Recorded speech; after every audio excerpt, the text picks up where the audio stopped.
नमस्कार, मेरा नाम है शुभम शुक्ला और आप देख रहे हैं द लोक नीति। मध्य प्रदेश में पंचायत चुनावों को लेकर एक बार फिर अब सुगबुगाहट तेज हो गई है। मध्य प्रदेश में पंचायत चुनावों को लेकर एक बार फिर कयास लगाए जाने शुरू हो गए कि मध्य प्रदेश में पंचायत चुनाव अब 2022 में ही होंगे। और ऐसा इसलिए कहा जा रहा है क्योंकि मध्य प्रदेश सरकार ने, मध्य प्रदेश के पंचायत विभाग ने अब परिसीमन के आदेश दे दिए हैं। मध्य प्रदेश के पंचायत विभाग ने सभी जिले के कलेक्टरों को ये आदेश दिए हैं कि 17 जनवरी से पंचायतों में परिसीमन का कार्य शुरू कर दिया जाए। उन्होंने इसके लिए अंतिम तिथि 25 फरवरी निर्धारित की है, यानी 17 जनवरी से 25 फरवरी तक मध्य प्रदेश के पंचायतों का परिसीमन किया जाएगा, जिसमें ग्राम पंचायतों से लेकर वार्ड के प्रभारियों से पंचायतों की भौगोलिक स्थिति और जनसंख्या का पूरा विवरण मांगा जाएगा। ये बताया गया है कि 17 जनवरी से 25 फरवरी तक परिसीमन की पूरी प्रक्रिया चलेगी। उसके बाद सभी कलेक्टरों को 28 फरवरी तक सरकार को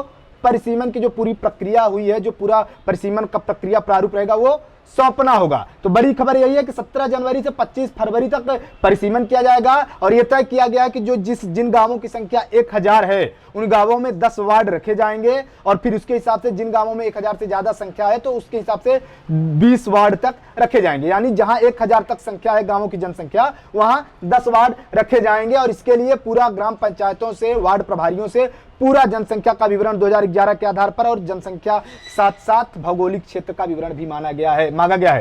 पूरे मामले पर अब कांग्रेस का बयान भी सामने आ गया है।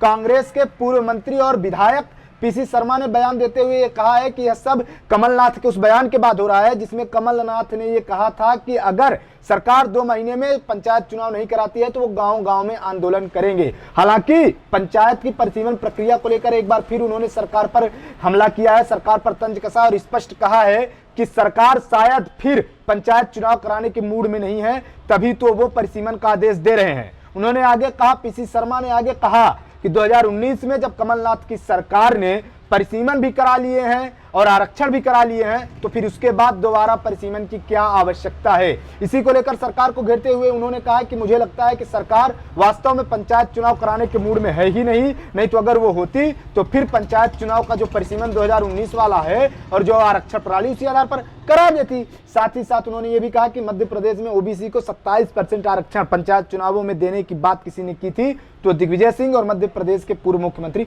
कमलनाथ जी हैं। तो उन्होंने पूरी तरह से सरकार को आड़े हाथों में लिया और सरकार पर सवाल उठाए कि आखिर परिसीमन के आदेश दोबारा क्यों दिए गए हैं। आपको बता दें कि पंचायत चुनावों में जो प्रक्रिया होती है इसका पहला चरण होता है परिसीमन होगा, परिसीमन के बाद आरक्षण और उसके बाद फिर चुनाव की पूरी प्रक्रिया तय की जाएगी। तो ये बड़ी खबर है और इसके बाद एक बार फिर गांवों में राजनीति तेज हो गई है, राजनीतिक हलचलें बढ़ गई है कि हो सकता है आने वाले 2 से 3 महीनों में पंचायत चुनाव मध्य प्रदेश में कराया जाए, पंचायत चुनावों की तिथि घोषित कर दी जाए, क्योंकि मुख्यमंत्री शिवराज सिंह समेत भाजपा मध्य प्रदेश के लिए जरूरी है कि 2023 में अगर उन्हें सरकार बनानी है तो वो सरपंचों की नाराजगी मोल नहीं लेना चाहेंगे और वो हर हाल में 2023 विधानसभा चुनाव के पूर्व पंचायत चुनाव कराना ही चाहेंगे। इस खबर पर लगातार हमारी नजर बनी रहेगी। मध्य प्रदेश की तमाम खबरों को देखने के लिए चैनल को सब्सक्राइब करें।